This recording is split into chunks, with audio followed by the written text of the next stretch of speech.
How one event changed New Zealanders' view on Islam forever. March 15th, 2019, 1:40 p.m.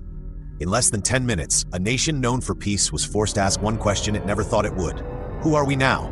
What happened that day didn't just break hearts, it broke old assumptions, and it rebuilt a country's relationship with Islam forever.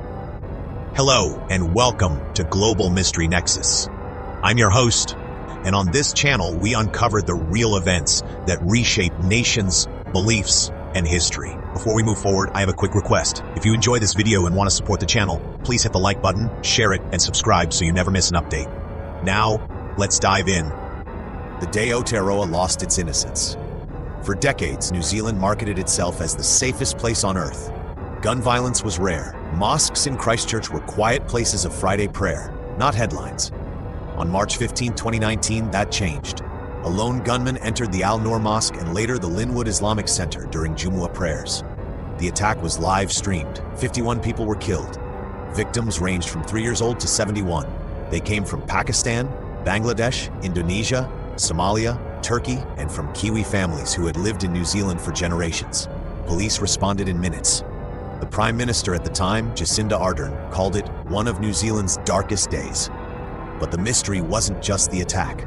The mystery was, how would a country with almost no history of religious terrorism react? The response that defied every expectation. Within 48 hours, the answer became clear, and it shocked the world. Instead of division, New Zealand chose unity. Prime Minister Ardern wore a hijab when meeting Muslim families. She refused to name the attacker in public, saying he sought many things from his act of terror, but one was notoriety. That is why you will never hear me mention his name. On March 22nd, the national call to prayer was broadcast across the country on TV and radio. A 2-minute silence was observed nationwide. At Hagley Park in Christchurch, 20,000 people gathered. A university student led the call to prayer. Then a poem was read. This was not a performative gesture. Polling from the New Zealand Human Rights Commission in the months after showed a measurable shift. 76% of New Zealanders reported increased empathy toward Muslims. Mosques reported an influx of flowers, letters, and non-Muslim visitors wanting to learn and stand in solidarity. 3. The laws that were rewritten in 10 days. Here's where policy met grief. New Zealand had some of the most relaxed gun laws in the developed world. Military-style semi-automatic weapons were legal and easy to obtain. That changed fast. Within 10 days, Parliament voted 119-1 to ban most semi-automatic firearms and high-capacity magazines. A buyback program collected over 56,000 weapons, but the change went deeper. The Royal Commission of Inquiry was launched to investigate how the attack happened and what agencies missed. It led to reforms in intelligence sharing, hate speech monitoring, and community safety funding. For the Muslim community, this meant something new. They were no longer an afterthought in national security discussions. They were at the center of it.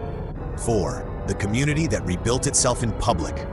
The most lasting change happened in neighborhoods, not parliament. Islamic centers across New Zealand opened their doors for open mosque days. Schools added lessons on Islam to the curriculum. Media guidelines changed. Major outlets stopped publishing the attacker's manifesto and focused instead on victim stories. The hashtag #TheyAreUs trended globally, taken directly from Ardern's speech. It became a national phrase. In 2020, Christchurch reopened the rebuilt Al-Noor Mosque. Survivors, families, and government leaders prayed together. The Imam said, "We are broken, but we are not beaten."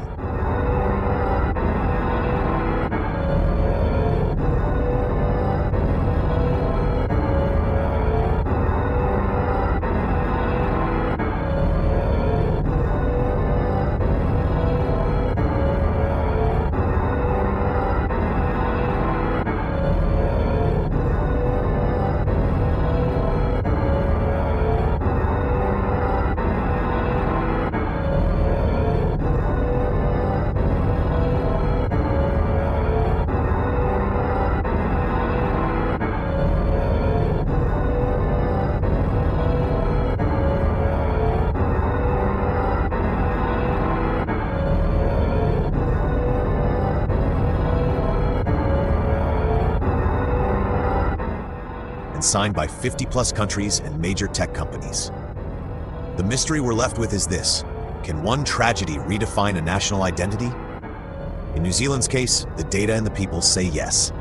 The event forced a conversation that was long overdue. and the country chose deliberately to answer with compassion instead of fear. Thank you for watching. Like, share, and subscribe our Global Mystery Nexus channel for more informative videos.